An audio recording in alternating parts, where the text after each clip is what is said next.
As you know, the general election left no party able to command a majority in the House of Commons. I said I would do all that I could to ensure a strong, stable and principled government was formed, able to tackle Britain's economic and political challenges effectively.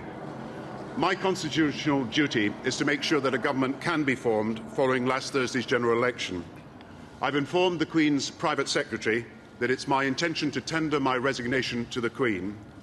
In the event that the Queen accepts, I shall advise her to invite the Leader of the Opposition to seek to form a government.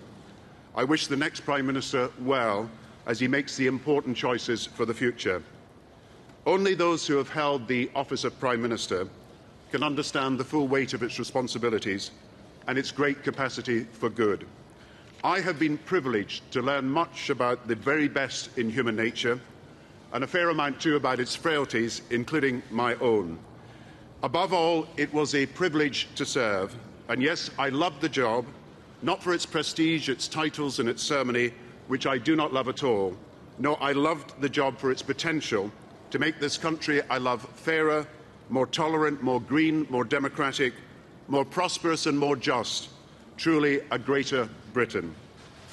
In the face of many challenges in a very few short years, challenges up to and including the global financial meltdown, I have always strived to serve, to do my best in the interests of Britain, its values and its people.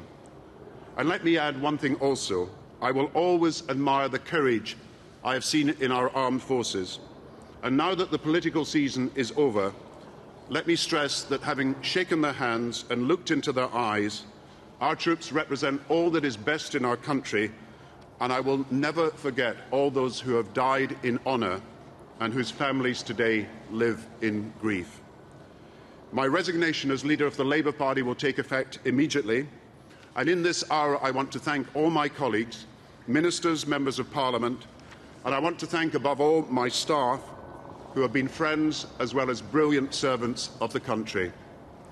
Above all, I want to thank Sarah for her unwavering support as well as her love and for her own service to our country. I thank my sons, John and Fraser, for the love and joy they bring to our lives.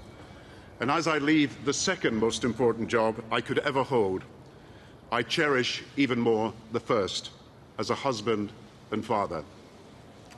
Thank you, and goodbye.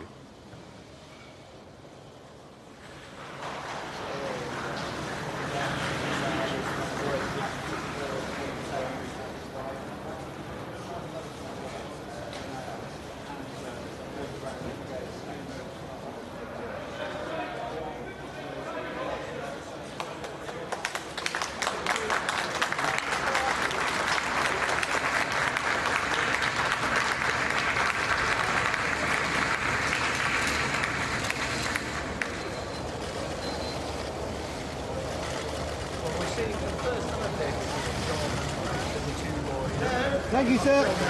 Very, very carefully from the state of the family. And as we see Gordon and Sarah Brown,